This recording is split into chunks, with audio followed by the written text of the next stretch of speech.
Breaking news చూస్తున్నాం. అందరూ ఉత్కంఠగా ఎదురు చూసిన చంద్రబాబు నాయుడు ఎస్ఎల్పీ పిటిషన్ పై సుప్రీంకోర్టు శుక్రవారానికి వాయిదా వేసింది. మధ్యంతర ఆ బెయిల్ కావాలని చంద్రబాబు నాయుడు తరపున హరీష్ సాల్వే న్యాయవాదుల బృందం అప్పీల్ చేసింది. అయినప్పటికీ కూడా ఇరు వాదనలు విన్నాం కాబట్టి దీన్ని శుక్రవారానికి వాయిదా వేస్తున్నట్టు ద్విసభ్య ధర్మాసనం పేర్కొంది.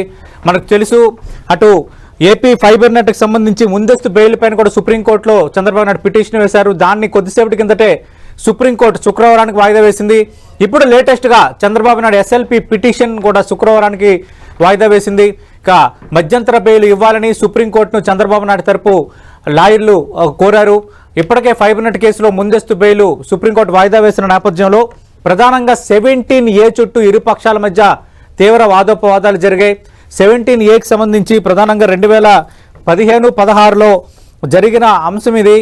దానికి 17A సవరణ 2018లో జరిగింది కాబట్టి ఎట్లా వర్తిస్తుందని ముఖిల్ రోహిత్కి వాదనలు వినిపించారు.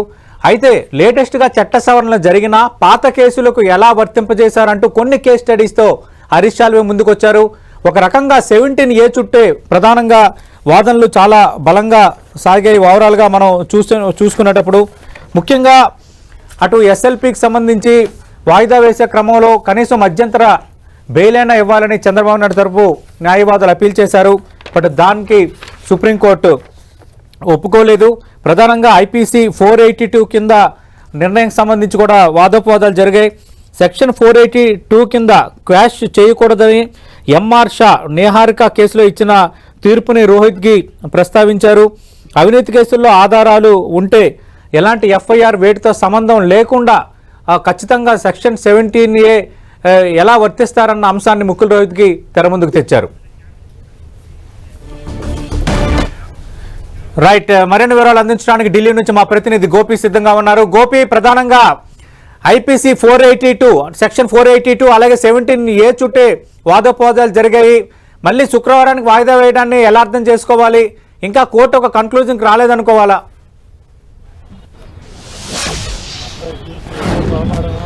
ఎస్ సతీష్, చంద్రబాబు కేసుల విషయంలో ఈరోజు సుదీర్ఘంగా మరోసారి వాదనలు జరిగాయి. ఈరోజు ప్రధానంగా స్కిల్ డెవలప్మెంట్ కేసులో తన అరెస్ట్ చెల్లదంటూ చంద్రబాబు దాఖలు చేసిన పిటిషన్ పైనే సుదీర్ఘంగా వాద ప్రతివాదనలు జరిగాయి.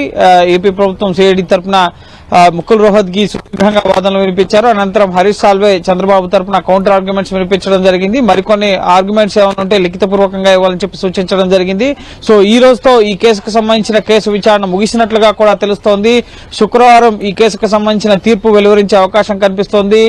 జస్టిస్ అనిరుద్ధ బోస్ మేము ముఖ్యమైన ప్రధానమైన కేసుకు సంబంధించిన అంశాన్ని విన్నాము, దాన్ని జడ్జిమెంట్ వెలువరిస్తాము అని చెప్పి మాట్లాడడం జరిగింది. అలాగే ఈ రోజు విచారణ జరగాల్సి ఉన్న మరో కేసు ఈ ఫైబర్ నెట్ కేసులో ముందస్తు బెయిల్ పిటిషన్ కు సంబంధించిన కేసు విచారణ శుక్రవారానికి వాయిదా పడింది. కానీ స్కిల్ డెవలప్మెంట్ కేసుకు సంబంధించి మాత్రం వాద ప్రతిపాదనలు ముగిసినట్లుగా తెలుస్తోంది. ఈ కేసుకు సంబంధించిన జడ్జిమెంట్ రిజర్వ్ చేసినట్లుగా కూడా తెలుస్తుంది. ఏమైనా కౌంటర్ ఆర్గ్యుమెంట్స్ కి సంబంధించిన వాదనలు ఉంటే అవి లిఖితపూర్వకంగా ఇవ్వాలని చెప్పి సూచించినట్లుగా సమాచారం. సో 5 రోజుల పాటు దాదాపు 10 గంటలకు పైగా ఈ కేసు విచారణ జరిగింది. సతీష్, ముఖ్యంగా సెప్టెంబర్ 23వ తేదీన సుప్రీంకోర్టును ఆశ్రయించారు. సెప్టెంబర్ 27వ తేదీన సిజే ముందు మెన్షన్ చేశారు. అనంతరం ముఖ్యంగా మరొక ధర్మాసనం ముందుకు వచ్చినప్పుడు ఆ ధర్మాసనం నాట్ బిఫోర్ మీ అన్నప్పుడు మరొక ధర్మాసనం అలకేట్ అవ్వడం జరిగింది. ఆ తర్వాత అక్టోబర్ 3, అక్టోబర్ 9, అక్టోబర్ 10, అక్టోబర్ 13 అలాగే అక్టోబర్ 17 సో సుదీర్ఘంగా ఈ కేసులో విచారణ అనేది ముఖ్యంగా సుప్రీంకోర్టులో జరగడం జరిగింది. ఈ స్కిల్ డెవలప్మెంట్ కేసులో తన అరెస్ట్ చెల్లదు. ప్రధానంగా అవినీతి నిరోధక చట్టం సెక్షన్ 1988 సెక్షన్ 17A చుట్టూనే ప్రధానంగా వాద ప్రతివాదాలు అనేవి జరిగాయి. సెక్షన్ 17A చంద్రబాబుకు వర్తిస్తుంది, ఆయనకు రక్షణ ఉంటుంది. గవర్నర్ అనుమతి తీసుకోకుండా ఆయన అరెస్ట్ చేయడం జరిగింది. నిబంధనలకు విరుద్ధంగా ఈ అరెస్ట్ జరిగింది. ఇది అక్రమ కేసు. అలాగే ఆయన ప్రాథమిక హక్కులకు ఉల్లంఘన కలిగించే విధంగా రాష్ట్ర ప్రభుత్వం వ్యవహరిస్తుంది. పూర్తి స్థాయిలో కక్ష సాధింపు చర్య ఇది. ఎలక్షన్స్ రాబోతున్నాయి కాబట్టి ఇప్పుడు కేసులు పెడుతున్నారు, అరెస్టులు చేస్తున్నారని చెప్పి హరీష్ సాల్వే వాదనలు వినిపించారు. అయితే ఈ కేసు దర్యాప్తు అనేది 2015-16లో ఈ కుంభకోణం జరిగింది. 2018 జూన్లోనే ఈ కేసుకు సంబంధించిన దర్యాప్తు ప్రారంభం ప్రారంభమైంది. 2018లో ఈ అవినీతి నిరోధక చట్టం సెక్షన్ 17A అమెండ్మెంట్ అనేది వచ్చింది. సో నేరం జరిగినప్పుడు ఈ సెక్షన్ అనేది లేదు కాబట్టి అది చంద్రబాబుకు వర్తించదు అన్నది ఇటు ఏపీ ప్రభుత్వం సిఐడి తరపున వాదనగా ఉంది. సో ఇరుపక్షాల వాదనలు దాదాపు 10 గంటల పాటు వాదనలు ప్రతివాదనలు సాగాయి. ఇటు హరీష్ సాల్వే 5 గంటల పాటు, ఇటు ముకుల్ రోహత్గి 5 గంటల పాటు వాదనలు వినిపించడం జరిగింది. సో ఈ రోజు కూడా ఈరోజు అర్జెంట్ అవుతుందా శుక్రవారానికి అని భావించారు. కానీ ఈ ఫైబర్ నెట్ కేసుకు సంబంధించి ముందస్తు బెయిల్ పిటిషన్ ని శుక్రవారానికి వాయిదా వేస్తూ అప్పటి వరకు ఆ కేసులో ఆయన అరెస్ట్ చేయవద్దని చెప్పి కూడా సుప్రీంకోర్టు డైరెక్షన్ ఇవ్వడం జరిగింది.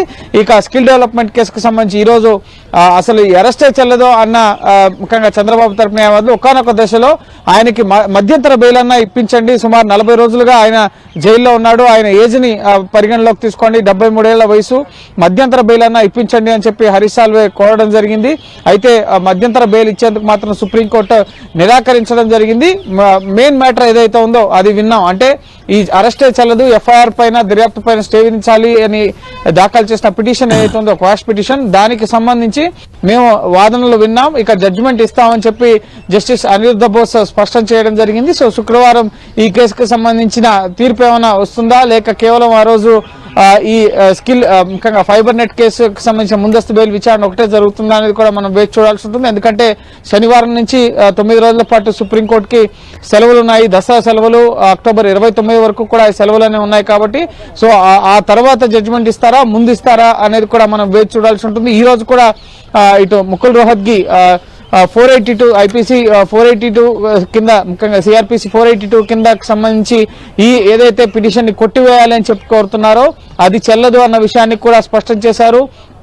ప్రత్యేక కోర్టుకి కొన్ని ప్రత్యేక అధికారాలు ఉంటాయి, వాటి ఆధారంగానే హైకోర్టు ముఖ్యంగా ఈ కేసుకు సంబంధించిన అన్ని అంశాలను పరిగణలోకి తీసుకోవడం జరిగింది. ముఖ్యంగా కేవలం అవినీతి నిరోధక చట్టంలోని సెక్షన్లు 17A కాదు, మిగతా ఐపీసీ సెక్షన్స్ కూడా కింద కూడా ఆయన పైన కేసులు నమోదయ్యాయి అన్న విషయాల్ని ఈ రోజు కోర్టు దృష్టికి తీసుకురావడం జరిగింది. గతంలో సుప్రీంకోర్టు అలాగే వివిధ రాష్ట్రాలు కోల్కతా హైకోర్టులోనూ అలాగే వివిధ కేసులకు సంబంధించిన అంశాలను కూడా ఈ రోజు ఇరుపక్షాల న్యాయవాదులు కూడా కోర్టు దృష్టికి తీసుకురావడం జరిగింది.